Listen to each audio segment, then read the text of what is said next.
kreatif, teknologi, sains, sosial itu keinginan saya adalah adanya ekosistem inovator di Papua dalam jangka panjang.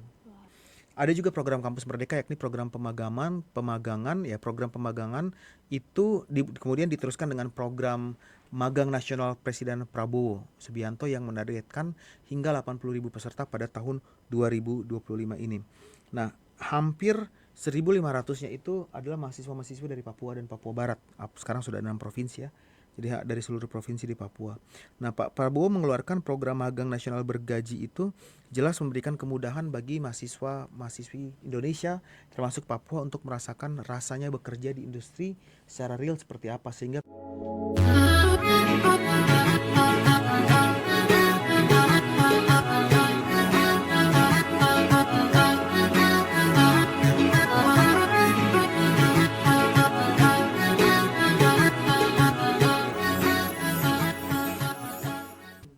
Halo, Assalamualaikum warahmatullahi wabarakatuh dan salam sejahtera untuk kita semua.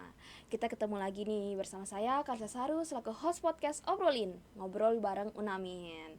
Nah, Obrol ini merupakan tempat di mana kita ngobrol asik dan santai tetapi tetap berbobot dan edukatif. Nah, Sobat Unamin, pada episode kali ini kita kedatangan bintang tamu yang sangat istimewa. Beliau merupakan sosok inspiratif putra terbaik Papua, seorang akademisi profesional dan saat ini menjabat sebagai Komite Eksekutif Presiden untuk Percepatan Pembangunan Papua. Nah, beliau adalah Kakak Bili Mambrasar. Halo Kakak. Halo, selamat sore. Terima kasih sudah mengundang di Unamin. Unamin. Terima kasih juga sudah hadir di Obrolin. Nah, sebelum kita masuk nih ke pembahasan lebih dalam lagi, yuk kita simak sama-sama video profil singkat dari Kakak Bili. Saya banggakan, tapi yang sering ketemu saya adalah Mas Bili Mambrasar, karena dia adalah staf khusus saya. Yang tahu Pak dari Papua, dia di pindah lagi sekarang di S2-nya di Harvard. Bili Mambrasar adalah tokoh muda asal Papua yang dikenal mendirikan berbagai startup perusahaan berbasis teknologi, seperti Stratlogic yang memberikan rekomendasi kebijakan publik dan strategi perusahaan, dan juga mendirikan Container, sebuah startup inovasi mengurangi polusi plastik di Indonesia. Bili juga adalah pendiri dan penggerak Yayasan Sosial Kitong Bisa yang memberikan pendidikan gratis dan beasiswa kepada ratusan anak setiap tahunnya. Bili menyelesaikan gelar sarjana teknik di Institut Teknologi Bandung, sarjana keduanya di bidang ilmu politik di University of London, dan melanjutkan gelar master di bidang administrasi bisnis dari Australian National University, dan gelar magister dalam bidang psikologi pembangunan dari Harvard University. Saat ini, Bili Mambrasar dipercaya untuk menjabat sebagai tenaga ahli investasi dan pengusahaan Free Trade Zone of Indonesia di Batam, setelah sebelumnya menjabat sebagai juru bicara Prabowo dalam kontestasi Pilpres 2024 dan staf khusus Presiden Joko Widodo periode 2019-2024. Sebelum menjabat sebagai staf khusus Presiden, Bili Mambrasar diangkat sebagai Duta Pembangunan Berkelanjutan Indonesia untuk periode 2019-2024. Bili menjadi putra Papua pertama yang berhasil menembus Harvard University dan dinobatkan oleh pemerintah Australia sebagai salah satu lulusan paling berpengaruh di Indonesia. Ia juga terpilih dalam program Young Southeast Asian Leaders Initiative dan berkesempatan bertemu Presiden Amerika Serikat Barack Obama kala itu. Kakak Bili telah bertemu berbagai kelompok masyarakat di 38 provinsi dan menyerap aspirasi mereka untuk disampaikan kepada Presiden. Ia juga menyusun 39 rekomendasi kebijakan yang kini menjadi program dan kebijakan nasional, termasuk usulan untuk undang-undang, peraturan Presiden, dan instruksi Presiden.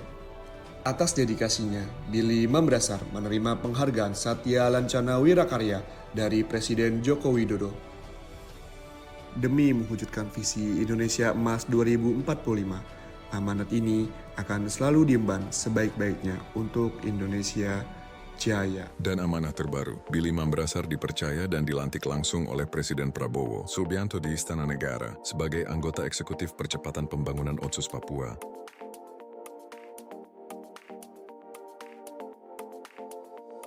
Luar biasa sekali teman-teman video profil singkat dari Kakak Billy yang sangat menginspiratif kita semua. Nah jadi Kakak Billy ini juga merupakan salah satu tokoh yang selalu konsisten ya Kak dalam mendorong kemajuan pendidikan dan talenta muda bagi talenta muda Papua. Benar ya Kak? Oke, nah hari ini Sobat Unamin kita akan ngobrol banyak nih tentang topik yang sangat strategis yaitu tentang digital literasi, skill sebagai pondasi talenta unggul Papua menuju generasi emas 2045. Nah, tanpa berlama-lama lagi langsung saja kita masuk ke pembahasannya. Oke, sebelum masuk ke yang lebih dalam lagi nih Kak, boleh dong Kakak ceritain sedikit tentang perjalanan karir Kakak hingga akhirnya bisa menjadi bagian dari Komite Eksekutif Presiden untuk Percepatan Pembangunan Papua ini Kak. Seperti sudah dilihat dari video tadi, cukup menggambarkan jelas perjalanan karir mulai dari kuliah S1 teknik ya, jadi insinyur, bekerja 10 tahun. Setelah jadi insinyur mulai melibatkan diri di aktivitas sosial. Sebenarnya pelibatan diri di aktivitas sosial itu sudah dari zaman kuliah, jadi bukan baru pas kerja, sudah dari zaman kuliah sudah aktif di kampus, aktif di organisasi-organisasi dalam dan luar kampus, dan memang tujuannya pengen mengembangkan masyarakat ya. Nah dari perjalanan karir, perjalanan organisasi selama mahasiswa itu membuat saya kemudian pas lulus kuliah saya bekerja sebagai insinyur, saya menemukan passion untuk ingin mengembangkan masyarakat, makanya saya mendirikan Yayasan Kitong Bisa Foundation. Fokusnya adalah di pendidikan dasar, menengah, dan literasi untuk anak-anak muda Papua, termasuk membuat juga inovasi-inovasi pergerakan lingkungan. Nah sejalannya dengan aktivitas Kitong Bisa itu membuat banyak recognition, penghargaan nasional, internasional, yang membuat kemudian nama saya masuk dalam bursa. Mungkin Presiden saat itu merekrut anak-anak muda se-Indonesia yang usianya di bawah 35 tahun ya, untuk masuk ke dalam pemerintahan, membantu dia sebagai advisor. Jadi nama saya mungkin masuk radar karena prestasi-prestasi saya ditelepon oleh beliau, diajak bergabung ke pemerintahan, dan akhirnya saya di pemerintahan sampai sekarang juga ya memang mungkin sudah kehendak Tuhan, sehingga lintas presiden juga saya masih berada menjadi advisor, dan memang fokus pembidangan saya adalah pengembangan ekonomi Papua seperti itu. Dan kalau untuk pendidikan juga saya memperoleh beasiswa S2 di Australia, S2 saya pertama, dan dilanjutkan ke S2 yang kedua di Harvard University di Amerika Serikat juga dengan beasiswa, dan kemudian sekarang sedang melanjutkan studi doktoral.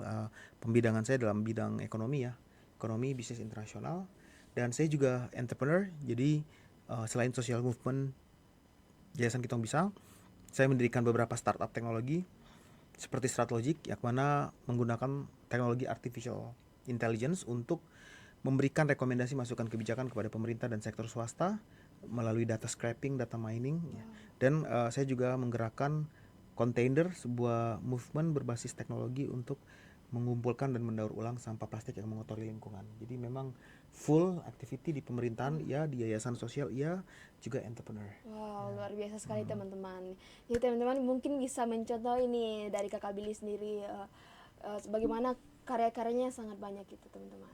Oke Kakak, kalau mendengar istilah generasi emas 2045 nih Kak, apa sih gambaran atau imajinasi yang pertama kali muncul di benak Kakak sendiri, khususnya untuk anak-anak muda Papua sendiri? Ya kalau generasi emas itu adalah generasi di mana pertama jumlah penduduk mayoritas berada pada usia produktif, dan definisi usia produktif itu adalah rata-rata di bawah 45 tahun sebenarnya kan usia produktif. Nah generasi emas itu terjadi pada saat bonus demografik yang terjadi dengan syarat bahwa bonus demografik atau demografi terbesar secara jumlah itu yang adalah anak muda itu sudah terdidik, terlatih, dan memiliki kapasiti untuk melakukan inovasi. Kalau itu tidak terjadi, maka bonus demografik akan menjadi beban demografis gitu. Nah generasi emas yang dicita-citakan adalah pada saat populasi jumlah anak muda Indonesia yang berusia produktif menjadi mayoritas, di saat itu juga mereka semua memiliki pendidikan yang mumpuni, kreativitas, karya, dan juga menciptakan inovasi. Sehingga mimpinya adalah generasi emas itu bisa mendobrak dan mendorong akselerasi pertumbuhan negara yang saat ini sudah menjadi negara kelas menengah menjadi negara maju. Itu hanya bisa didorong oleh para generasi emas ini. Benar. Nah menurut Kakak Billy sendiri nih, apa sih sebenarnya makna dari digital literasi ini? Apakah hanya sekedar menggunakan smartphone atau bisa lebih daripada itu? Kalau kita bicara literasi kan artinya pengetahuan dan kemampuan. Iya, benar. Dan level literasi itu ada mulai daripada aware, kemudian understand, lalu utilize, lalu kemudian mastery. Nah, maksudnya apa? Kalau aware itu misalnya kayak saya jangan pakai contoh digital literasi, saya pakai contoh memasak. Memasak, kita ada orang yang punya skill memasak. Kalau dia saat aware, dia tahu saja bahwa kalau mau masak itu harus kasih menyala kompor, kasih naik wajan, masukkan minyak. Itu aware. Terus kemudian memahami, artinya dia paham pada temperatur berapa minyak goreng itu akan bisa memasak. Dia paham temperatur kompor itu harus seperti apa. Itu sudah masuk ke dalam pemahaman. Jadi dari aware naik ke pemahaman, terus tahu memasaknya, tahu menggunakannya. Dia memasak, dia tahu goreng bagaimana, rebus bagaimana, dan habis itu mastery. Mastery itu dia bisa memasak dengan cepat dan otomatis tapi rasanya enak. Jadi level literasi itu level dari aware sampai mastery. Nah, untuk digital sama tahu bahwa aplikasi ini bisa bikin A, aplikasi B bisa bikin B, aplikasi C, itu namanya awareness. Terus kemudian memahami itu dia bisa menggunakan aplikasi itu untuk kehidupannya sehari-hari. Nah, itu digital literacy level awareness. Kemudian naik kepada menggunakannya dengan mastery. Artinya secara produktif, kayak anak-anak tahu TikTok, bisa pakai TikTok, tapi belum tentu dia bisa pakai TikTok untuk jualan. Benar. Bikin hal yang produktif. Jangan cuma joget-joget ya. Kalau benar. joget-joget dapat uang ya lumayan lah. Ya, artinya level menggunakan itu level menggunakannya dan produktif. Nah, mastery itu di atasnya lagi. Di atasnya lagi digital literasi mastery itu dia bisa either membuat aplikasi baru yang sejenis, membuat teknologi baru yang sejenis, atau dia bisa memanfaatkan teknologi itu untuk menciptakan dampak yang besar. Nah, digital literasi itu tidak cukup di awareness. Ya, anak-anak muda harus paham bahwa mereka harus meningkatkan skill mereka dari awareness sampai ke mastery. Iya, benar. Gitu.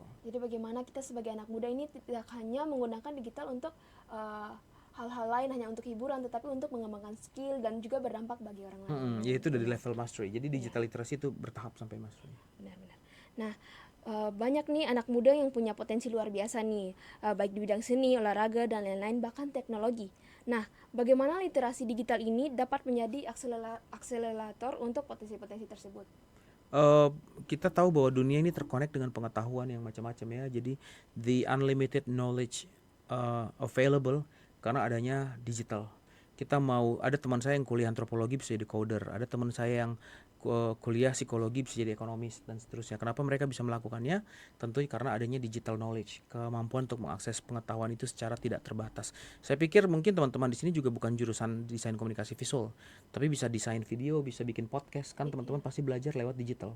Pasti nonton YouTube, kasih acuan, lihat pengetahuan. Nah, itulah the magic of digital literacy, that kita exposed to unlimited amount of knowledge. Sekarang knowledge itu ada di depan mata. How do we access? How do we use it? Itu tergantung kepada kita. Semua manusia punya 24 jam dan sekitar 8 jam itu istirahat, dan pilihan ada di bagaimana kita menggunakan aksesibilitas digital itu untuk mengupgrade diri kita. Kalau saya sendiri, saya punya 2 pilihan. Kalau saya kan sering terbang-terbang ini kan sini, Batam, Banda Aceh, kemarin Timika, Jakarta, Semarang, Sorong, ya macam-macam. Saya punya, kalau dari Papua apalagi bisa 4-5 jam di pesawat, maka saya sudah mendownload semua pengetahuan, podcast, knowledge yang saya mau butuhkan di dalam HP, sehingga selama perjalanan saya menonton podcast atau saya membaca buku. Dan disitulah saya terpapar dengan banyak ilmu baru, pengetahuan baru. Saya konfirmasi lagi dengan buku, dengan jurnal artikel. Kalau saya terbang ke luar negeri itu saya pilih pesawat yang ada wifi, supaya bisa selama perjalanan bisa menulis paper, bisa membaca. Itu digital, itu dimampukan oleh adanya digital literacy. Jadi pertanyaannya kalau terkait bagaimana digital literacy itu bisa membuat Potensi dari anak muda. potensi dari anak muda itu, membuat anak muda itu bisa mengembangkan potensinya secara luar biasa, karena pengetahuan itu tidak terbatas tersedia secara Itu dari digital. diri kita sendiri, bagaimana kita mau mengembangkannya. Betul. Oke Kak, nah bagaimana Kakak Billy ini melihat peran mahasiswa, khususnya mahasiswa Papua ini sendiri dalam agenda percepatan pembangunan di tanah Papua? Kalau untuk proses pembangunan demokrasi dan politik itu ada yang namanya check and balance. Check and balance itu memastikan bahwa mereka pejabat yang duduk di sana itu tidak melakukan hal secara semena-mena dan sesuai dengan kepentingan pribadi. Harus ada masyarakat yang melakukan balancing. Jadi check and balance, kemudian memastikan untuk memantau ya Nah, siapa yang punya pengetahuan untuk memantau, siapa yang mengerti secara skill, secara knowledge, secara undang-undang, secara kebijakan, itu mahasiswa. Mahasiswa memiliki kemampuan intelektual lebih daripada demografik yang lain pada umumnya, daripada mama-mama, Iya, daripada orang-orang di kampung. Itu benar-benar. mahasiswa punya pengetahuan itu. Jadi saya pikir peran paling utama dan pertama yang harus dilakukan mahasiswa adalah memahami, mengerti kebijakan, lanskap kebijakan, memahami dan mengerti undang-undang, memahami dan mengerti hak dan kewajiban masyarakat, dan menyuarakannya Iya, apabila ada yang benar. salah. Iya, benar-benar. Melakukan check and balance dalam proses demokrasi sebagai kaum intelektual, itu yang pertama. Yang kedua, tidak berhenti pada level check and balance dan memberikan argumen atau pendapat saja, tapi harus menjadi pelaku. Nah, bagaimana bisa menjadi pelaku? Apa jurusan dan bakatnya itu dimanfaatkan untuk ikut berkontribusi membangun daerah dan membangun negara. Kalau memang mereka adalah jurusan teknik sipil, coba ikut dalam proyek-proyek infrastruktur, memberikan masukan Iya. agar proyek-proyek infrastruktur di Papua yang keterserapannya Iya. masih 20% Iya, ini bisa benar-benar. berjalan dengan Iya. cepat. Kalau teman-teman memiliki jurusan pendidikan, kasih masukan bagaimana program-program pendidikan presiden iya. bisa jalan dengan lebih baik. Kalau ada yang salah, suarakan dan lakukan dan menjadi pelaku. Iya. Jangan Dan hanya seterusnya. bersuara tapi menjadi pelaku. Menjadi pelaku. Iya. Nah, apa saja program pemerintah yang sedang atau akan dijalankan untuk meningkatkan kualitas pendidikan tinggi di tanah Papua ini?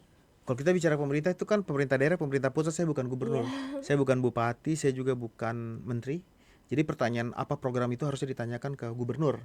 Nih, Gubernur Papua Barat Daya, Pak Gubernur, programnya apa saja yang Bapak sudah bikin buat provinsi Papua Barat Daya? Atau wali kota dan bupati Sorong, kita bisa tanya program-program Bapak dan Ibu untuk masyarakat di kota Sorong apa. Jadi kalau komite eksekutif itu tidak merancang dan menyusun program, tetapi membersamai gubernur dan bupati wali kota untuk memastikan program mereka bisa berjalan dengan lancar.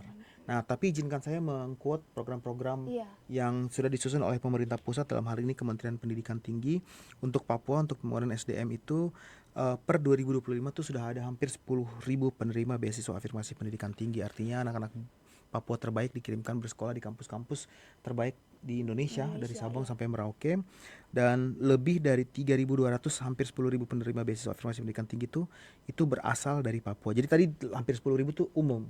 Nasional hanya hampir sekitar 3.500-nya itu berasal dari Papua. Ini menunjukkan bahwa memang negara, pemerintah pusat punya program yang sistematik menyasar dan menyiapkan basis intelektual muda secara masif. Ada juga program Kampus Merdeka, yakni program pemagangan itu kemudian diteruskan dengan program magang nasional Presiden Prabowo Subianto yang menargetkan hingga 80.000 peserta pada tahun 2025 ini. Nah, hampir 1.500-nya itu adalah mahasiswa-mahasiswa dari Papua dan Papua Barat. Sekarang sudah 6 provinsi ya. Jadi dari seluruh provinsi di Papua. Nah, Pak Prabowo mengeluarkan program magang nasional bergaji itu jelas memberikan kemudahan bagi mahasiswa-mahasiswi Indonesia termasuk Papua untuk merasakan rasanya bekerja di industri secara real seperti apa, sehingga kalau nanti mereka lulus kuliah, mereka harus bekerja itu tidak kaget. Ya, seperti sudah itu. ada pengalamannya. Seperti itu. Nah, ini saya pikir program-program yang sangat baik, belum ditambah dengan program beasiswa LPDP. Khusus untuk Papua sendiri ada beasiswa afirmasi yang bukan membypass, memudahkan persyaratan administrasi yang tadinya anak-anak lain Indonesia tuh harus memenuhi semua persyaratan administrasi. Itu untuk Papua banyak diberikan kemudahan supaya ada perimbangan jumlah anak-anak Papua yang bisa berkuliah dengan beasiswa LPDP ke berbagai negara. Seperti itu. Saya pikir banyak sekali program-program pengembangan SDM. Nah, Kakak Billy sendiri ini sudah sering berbicara tentang Papua Talent Pool. Menurut Kakak sendiri, talenta unggul Papua seperti apa yang dibutuhkan Indonesia untuk memasuki era generasi emas tahun 2045 ini? Talent pool seperti apa yang sesuai dengan kebutuhan blueprint pembangunan Papua. Tanah Papua itu dibangun atas dasar kultur, kebudayaan, lingkungan, menjaga alam, berbasis potensi lokal. Nah, berarti SDM itu adalah SDM yang mampu mengembangkan Papua dalam ranah keunggulan Papua. Seperti itu. Kita lihat juga komposisi anggaran otsus itu 30%-nya adalah untuk pendidikan, sehingga kita punya banyak kesempatan untuk memperoleh kemudahan secara finansial dan kemudahan secara teknis untuk beasiswa-beasiswa atau untuk pengembangan pelatihan diri. Untuk talent pool yang sedang kita bangun bersama dengan komite ini, kita namakan Manajemen Talenta Papua atau MANTAP, di mana manajemen talenta ini akan mendatabase potensi-potensi anak-anak muda, dan menghubungkannya dengan, kalau mereka mau jadi pegawai perusahaan, kita hubungkan dengan kebutuhan sektor swasta. Kalau mereka mau jadi pengusaha, kita hubungkan dengan pelatihan dan permodalan. Kalau mereka mau kerja di BUMN, kita buka informasi lowongan BUMN. Asalkan kita punya data talent pool ini dulu, baru kita connect sana. Wow, luar biasa sekali teman-teman. Nah, menurut kakak sendiri nih, bagaimana literasi digital ini bisa digunakan untuk melestarikan budaya Papua sendiri, bukan malah membuat generasi muda nih makin jauh dari akar budayanya? Saya ingin memberikan apresiasi kepada teman-teman dari Dirjen Kebudayaan Kemendikbud ya. Ini sebentar saya lihat nama beliau supaya saya sebut juga. Teman-teman dari kebudayaan. Teman-teman dari ini Mbak Siti Utami Haryanti atau Mbak Ami dari Direktorat ya Pengembangan Inovasi Kebudayaan itu, mereka sekarang bekerja sama dengan Uncen untuk membuat inovasi-inovasi teknologi berbasis budaya. Kemarin saya diminta untuk menjadi narasumber dan di situ saya memberikan masukan bagaimana menggunakan teknologi artificial intelligence untuk melestarikan bahasa-bahasa asli atau melakukan augmented reality untuk mempromosikan destinasi-destinasi wisata dan pariwisata alam di Papua. Nah, itu kan penggunaan teknologi dan inovasi untuk melestarikan budaya dan melestarikan alam yang ada. Nah, ini sedang digodok oleh teman-teman di Dirjen Kebudayaan, di Kementerian Kebudayaan untuk bekerja sama dengan Uncen untuk memasifkan inovasi berbasis budaya tersebut. Luar biasa sekali. Jadi bagaimana teknologi dan budaya ini bekerja sama untuk meningkatkan aspek budaya Papua yang ada di sini dan juga keanekaragaman. Bukan hanya melestarikan tetapi juga mendidik gitu kan. Seperti itu. Nah, banyak sekali juga kesempatan untuk menggunakan platform digital untuk mempromosikan budaya dengan adanya aksesibilitas digital yang dulu tidak merata. Musik-musik dari Indonesia Timur tuh bisa dikenal dan bahkan dinikmati seantero negeri, bahkan sampai di luar negeri. Dulu orang tahu musisi pasti dari Bandung, bandnya itu lagi dari zaman penyanyi Niki Ardila sampai Peter Pan semuanya Bandung. Tapi orang tidak paham musik Indonesia Timur termasuk Papua, yang mana kita punya selera dan taste sendiri, yang mana ketika orang dari Indonesia Barat tidak memahami kenapa kita tidak paham musik dari Indonesia Barat, kita dianggap tertinggal, padahal mereka tidak tahu musik kita lebih keren. Kita punya musik lebih keren. Begitu pecah teknologi digital, aksesibilitas, anak-anak muda bisa akses TikTok, bisa bikin studio seperti ini yang sederhana, musik-musik dari Toton Karibo, Mace Purba, MAC, Shine of Black, ditambah dengan belum teman-teman dari Maluku Utara kemarin, Juan Reza, Open Sileto dengan Tabula Bale yang ditonton lebih dari 330 juta penonton. Kalau ditambahkan dari seluruh platform itu hampir mencapai 1M. 331 juta itu baru YouTube. Belum ngapain repot dari Toton Karibo itu hampir 100 juta itu baru YouTube. Kalau ditambahkan semua itu musik Indonesia Timur dinikmati hampir 20 miliar views di seluruh platform, yang mana jumlah views itu lebih banyak daripada jumlah lagu paling hits Beyonce dari Single Ladies. Ya kan, coba lihat Single Ladies itu berapa miliar gitu kan. Artinya apa? Artinya digital literacy dan digital accessibility ini memberikan kesempatan kepada pelaku budaya, ekonomi kreatif dan seni Indonesia Timur untuk dipandang dan dianggap sama dan sejajar dengan musisi lain. Thanks to digital. Kalau tidak ada digital, anak-anak ini mau rekaman harus ke Bandung, ke Jakarta, dan tidak ada yang mau memfasilitasi mereka gitu. Luar biasa sekali. Nah, dari perjalanan karir Kakak Billy sendiri, yang luar biasa yang kasih data di sebelah ini ya. Jadi kadang-kadang ini orang lihat ini, Kak Billy kenapa kalau bicara data lengkap apa segala macam, di sebelah sini ada yang mensuplai data. tim kita, tim riset ya. Luar biasa. Keren juga nih Kakak, betul semua lengkap. Nanti mereka kira saya superhero, padahal ada yang kasih data dari sebelah. Nah, dari perjalanan Kakak Billy ini sendiri, yang panjang dari kuliah ke luar negeri bergelut hingga kebijakan nasional hingga kembali untuk membangun Papua sendiri nih. Apa sih prinsip hidup Kakak Billy sendiri yang paling sering Kakak Billy pegang? Kalau prinsip hidup saya itu adalah menikmati pelayanan. Jadi kan saya suka sekali manusia.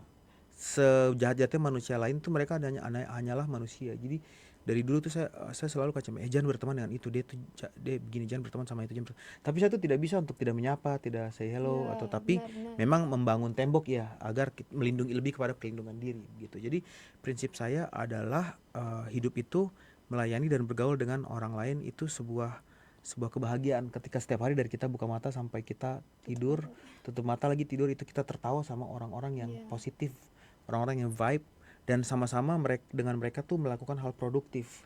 Jadi kalau kamu punya circle of friend tapi kamu punya circle of friends itu terbikin apa-apa yang positif, berarti kamu di circle of friends yang salah.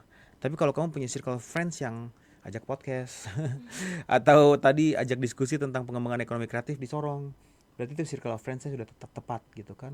Circle of friends suka menggambar ya kan, bikin hal positif dengan apa, misalnya menggambarkan landscape kota lalu kasih naik di sosial media agar dilihat oleh pemerintah atau propose ke pemerintah.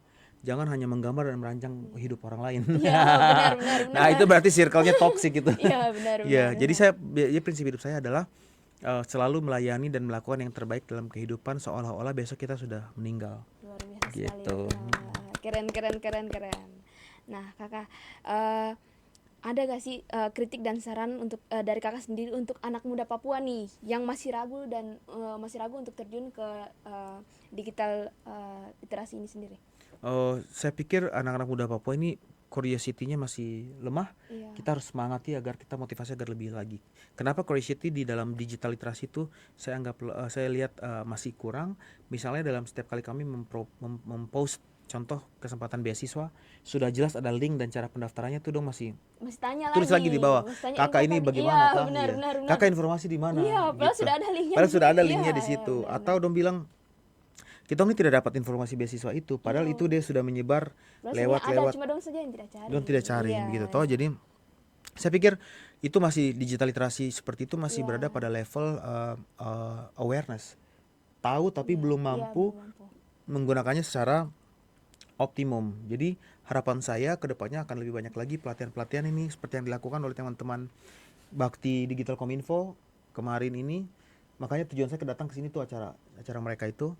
Lalu ada juga dari teman-teman dari TikTok pernah bikin program Jalin Nusantara, mereka latihan anak-anak di Jayapura, kebetulan bermitra dengan saya juga. Kita latihan anak-anak muda untuk bagaimana naik dari level awareness di dalam digital literasi ke utilization, menggunakan dengan produktif. Nah, ini yang harus kita terus edukasi. Kita edukasi dan kita berikan pengetahuan terus sampai anak-anak Papua bisa curiosity-nya, keingintahuannya itu tinggi untuk bisa mencari banyak pengetahuan dari digital. Oke, Kakak. Nah, jika ada satu program nih atau inovasi besar yang ingin Kakak lihat terwujud di tanah Papua ini dalam 10 tahun ke depan, itu apa? Saya ingin di Papua ini ada inkubasi teknologi dan inovasi yang mendorong dan mengembangkan anak-anak muda orang asli Papua bisa menjadi inovator kelas dunia. Gitu. Jadi banyak yang bilang, oh ya kan juara olimpiade, juara itu bukan menjamin apapun tentang kemajuan Papua, tapi inovasi. Kamu juara tapi kalau kamu tidak bikin inovasi, ya kan? Dan inovasi itu tidak harus sains. Teman-teman yang bikin kemarin waktu kita kerjakan 2022 atau 2023 kita bikin Papua Fashion Street, kita mempromosikan ratusan desain dari desainer muda anak-anak Papua yang mereka punya inovasi, baju-baju keluar dengan segala anggrek hitam lah apa. Terus kita dalam waktu 14 hari menemukan model-model terbaik Papua yang tanpa dilatih langsung jalannya sudah seperti model-model luar negeri, ya kan? Keren. Itu inovasi dalam bidang fashion, seni, ekonomi kreatif, teknologi, science, social. Itu keinginan saya adalah adanya ekosistem inovator di Papua dalam jangka panjang. Wow, keren. Oke, Kakak. Nah, bagaimana orang-orang bisa mengikuti atau mendukung dalam berbagai program percepatan talenta digital di tanah Papua ini? Semua bisa terlibat. Nanti kalau manajemen talenta Papua mantap sudah luncur, teman-teman tolong daftarkan dirimu ke dalamnya supaya bisa dapat akses informasi yang memadai dan bisa mengakses kesempatan-kesempatan yang ada. Gitu. Siap. Sobat Unamen jangan lupa daftar ya. Jangan lupa daftar. Ya. Nah, terakhir nih Kak, jika Kak Billy dapat memberikan satu pesan penting kepada mahasiswa Indonesia, khususnya di Timur Indonesia, apakah itu? Manusia itu diciptakan sama dan sejajar. Ada bahasa Sanskertanya samana anantara. Kesamaan anantara itu artinya kita sama, kita sejajar, kita mampu bersama. Dan kesejajaran itu bukan bukan sesuatu yang ada begitu saja, tapi harus diciptakan. Jadi kesetaraan, kesejajaran itu diciptakan oleh pemerintah pengambil kebijakan untuk memberikan platform kesempatan yang sama agar semua manusia Indonesia dari Sabang sampai Merauke, termasuk Indonesia Timur, tidak tertinggal, tidak ditinggalkan, tidak terlupakan, dan tidak dilupakan, tetapi mereka mampu sama sejajar untuk menciptakan karya yang sama. Tapi dua sisi, dari pemerintah, dari pengambil kebijakan menyediakan panggung yang sama, tapi kita dari sisi anak-anak Indonesia Timur juga harus mau mengambil kesempatan tersebut dan mengusahakannya supaya kita jadi sama dan sejajar, sama-sama bisa punya kesempatan yang sama membangun Indonesia gitu. Terima kasih banyak Kakak Billy untuk wawasannya yang sudah luar biasa untuk Sobat Unamin kita di saat ini. Terima kasih juga Kakak sudah mau ngobrol-ngobrol sama kita dengan Unamin, udah mau luangin waktunya buat kita saat ini. Sobat Unamin, kita udah mendengar bersama bahwa masa depan Papua sangat bergantung pada bagaimana kita mempersiapkan diri dari sekarang, belajar digital, beradaptasi, berkarya, dan tetap menjaga identitas budaya kita. Semoga obrolan hari ini bisa menjadi inspirasi bagi kita semua, terutama generasi muda Papua yang sedang merintis mimpi dan karirnya. Untuk Sobat Unamin, jangan lupa untuk memfollow sosial media Unamin, ada Unamin Official, Instagram Unamin Official, Facebook, Threads, dan juga jangan lupa nyalain lonceng notifikasinya biar gak ketinggalan episode-episode menarik berikutnya. Mungkin Kakak Billy bisa memberikan sosial medianya buat Sobat Unamin. Jangan lupa follow @billy_imambrasar untuk Instagram. Ada banyak informasi menarik. Kadang-kadang kita juga kasih beasiswa dan penghargaan pemberian apa ya, kecil-kecilan hadiah begitu. Jangan lupa juga follow TikTok Billy Imambrasar 1. Billy Imambrasar Real. Karena ada Billy Imambrasar yang tidak real. Billy Imambrasar Real untuk bisa mendapat informasi pendidikan. Terima kasih banyak teman-teman sudah mau mendengarkan hingga akhir. Saya Kalsa Saru pamit undur diri. Tetap semangat, tetap berkarya, dan tetap menjadi kebanggaan untuk tanah Papua. Terima kasih.